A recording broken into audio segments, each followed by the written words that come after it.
গড়িয়াহাট মার্কেটের কালেকশন দেখে, ড্রেসের কালেকশন দেখে এখনও নিজের লাইফের কনফিউশনটা কে কে বাড়াওনি একটু শুনি তো।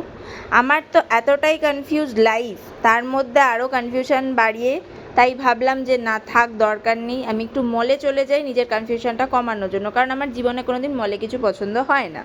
তাই গিয়ে কিছু ওয়ান পিস আমি দেখছিলাম, অ্যাজ ইউজুয়াল আমার কিছুই ভালো লাগেনি, বাট এটা আমার ভালো লেগেছিল, কিন্তু এটায় স্লিভ নেই তাই আমি নিতে পারিনি, বিকজ আমি স্লিভলেস এখন খুব একটা পরি না।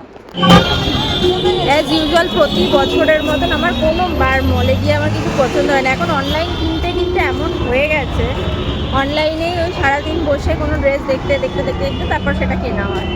অফলাইনে সত্যি এখন কেনাটা বন্ধ হয়ে গেছে বলতে গেলে আমার।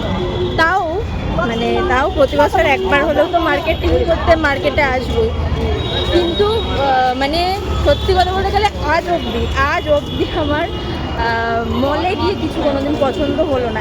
একবারই মনে একটা শাড়ি পছন্দ হয়েছিল, তা বাদে আর কিছু না। তো চলো গড়িয়াহাট মার্কেটে আর গিয়ে কোথায় কি পাওয়া যায় দেখি, পছন্দ হয় কি না। তো মার্কেটে অনেকক্ষণ ঘুরে আমি সত্যি খুব টায়ার্ড আর সত্যি খুব কনফিউজড হয়ে গেছিলাম যে আমি কী নেব। ভেবে গেছিলাম একটা ড্রেস নেব, তারও এত ভ্যারাইটিস পাচ্ছিলাম, মানে কোনটা ছেড়ে কোনটা নেব সেটাও আমার কাছে একটা বিরাট বড় চ্যালেঞ্জ। তো যাই হোক, কেনাকাটা আমি করে নিয়ে লাস্ট অবধি ফোকাস করলাম গরম গরম প্যান ফ্রাইড মোমো খাওয়াতে, যেটা আমাকে লাইফে একটুও কনফিউজড করবে না। তো তারপরে একটু ঝাল লাগার জন্য টুটি ফুটি আইসক্রিম খেয়ে আজকের দিনটা শেষ করলাম। দেখা হবে নেক্সট ব্লগে, টাটা।